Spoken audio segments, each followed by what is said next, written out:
દિવસની ઉજવણી સંદર્ભે વડોદરાની એનજીઓ સાથે મીટિંગનું આયોજન. વિશ્વ યોગ દિવસની ઉજવણી સંદર્ભે વડોદરાની એનજીઓ સાથે મીટિંગનું આયોજન. ભારતના યોગ વિદ્યાના સમુદ્ર વારસાને સંયુક્ત રાષ્ટ્ર સંઘ દ્વારા વૈશ્વિક વિરાસતમાં સામેલ કરી પ્રતિવર્ષ 21મી જૂનને વિશ્વ યોગ દિવસ તરીકે ઉજવવાનું નક્કી કરવામાં આવ્યું છે.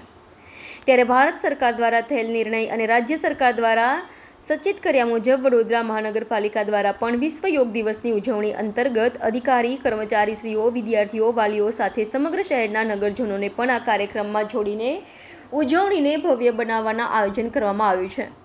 ભારતીય સંસ્કૃતિની ધરોહર એવી યોગ વિદ્યાથી લોકો માહિતગાર થાય, તેનું મહત્વ સમજે અને સામાજિક જનજાગૃતિ આવે એ આ કાર્યક્રમ યોજવાનો મુખ્ય ઉદ્દેશ્ય છે.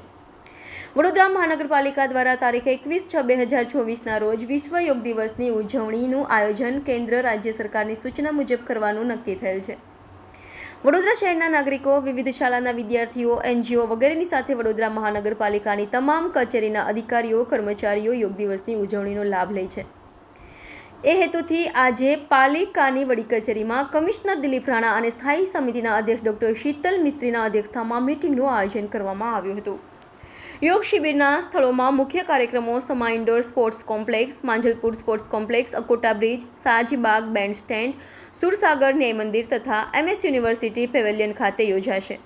જ્યારે વોર્ડ વિસ્તારના કાર્યક્રમોમાં વહીવટી ward number 1 Kalyan Raiji hall, વહીવટી વોર્ડ નંબર 2 સર્વાનંદ હોલ, વહીવટી વોર્ડ નંબર સંખેડા દશાલાડ ભવન, વહીવટી વોર્ડ નંબર 4 માંજલપુર અતિથિગૃહ, વહીવટી વોર્ડ નંબર 5 પોલો ક્લબ, વહીવટી વોર્ડ નંબર 6 કાળા અતિથિગૃહ, વહીવાળી વોર્ડ નંબર 7 નિઝામપુરા અતિથિગૃહ, વહીવાળી ward number 8 Satyam Shivam Sundaram hall, વહીવટી વોર્ડ નંબર 9 ડભોઈ દશાલાડ ભવન, વહીવટી વોર્ડ નંબર 10 સુભાનપુરા અતિથિગૃહ, વહીવટી વોર્ડ નંબર 11 દિવાળીપુરા અતિથિગૃહ તથા વહીવટી ward number 12 VCCI hall GIDC મકરપુરાનો સમાવેશ થાય છે. વિશ્વ યોગ દિવસની ઉજવણી અંતર્ગત વડોદરા મહાનગરપાલિકા દ્વારા 12 વહીવટી વોર્ડમાં 7 જેટલા સ્થળો નક્કી કરવામાં આવ્યા છે, જ્યાં યોગાભ્યાસના જાહેર કાર્યક્રમો સવારે 6:30 કલાકે અચૂક યોજાશે. Reporter Rahul Rajput, van news, Vadodara.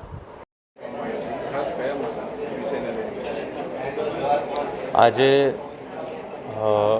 બધા NGO સાથે, અધિકારી મિત્રો, ચેરમેનશ્રીના બધાની સાથે જે વિશ્વ યોગા દિવસ આવે છે એના આયોજનને લઈને એની એક કોર્ડિનેશન બેઠક હતી. વિવિધ સંસ્થાઓ, NGO, યોગ કરાવતા લોકો, ઇન્ફ્લુએન્સર, સોશિયલ મીડિયાના લોકો, બ્રહ્મકુમારીના લોકો, શ્રી રવિશંકરના જે ફોલોઅર્સ છે એ લોકો અને બધી જ સંસ્થાઓએ આજે આ મિટિંગમાં પાર્ટિસિપેટ કરેલું છે. યોગા કેટલી જગ્યાએ થશે એની માટેનું આયોજન થયું. જે પ્રી યોગા છે એ અમે શુક્રવારથી ચાલુ કરીએ છીએ, એટલે શુક્રવારથી વોર્ડ દીઠ 1 કે 2 જગ્યાએ એમ કરીને 25 થી 30 જગ્યાએ લોકો યોગાના દિવસ પહેલાં પણ યોગા માટે પાર્ટિસિપેટ કરી શકે એના માટે થઈને પ્રેક્ટિસ સેશન એ અમે શુક્રવારથી ચાલુ કરવાના છીએ. અને વોર્ડ દીઠ 1 અને ઘણા વોર્ડમાં જ્યાં જગ્યા છે ત્યાં 1 કરતાં વધારે એમ કરીને લગભગ 25 પ્લેસ ઉપર અમે ચાલુ કરીએ છીએ. આ ઉપરાંત MS યુનિવર્સિટી, આ ઉપરાંત વિવિધ ઔદ્યોગિક એકમો, GSFC, GIPCL એમને પણ અમે કહેવાના છીએ કે ત્યાં પણ યોગા થાય. જોડે જોડે અમારા ગાર્ડન્સમાં યોગા થવાના છે. કમાટી બાગ છે, ગોત્રી ગાર્ડન છે, એ બધી જગ્યાએ. બરોડા જે ડેરી છે એને પણ અમે રિક્વેસ્ટ કરવાના છીએ કે યોગામાં પાર્ટિસિપેટ કરે.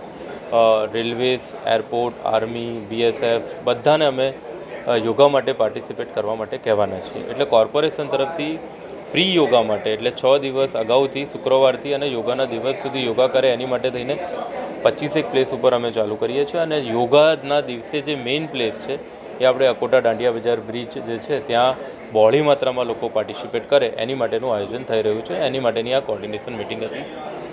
આપના Subscribe now and press the bell icon.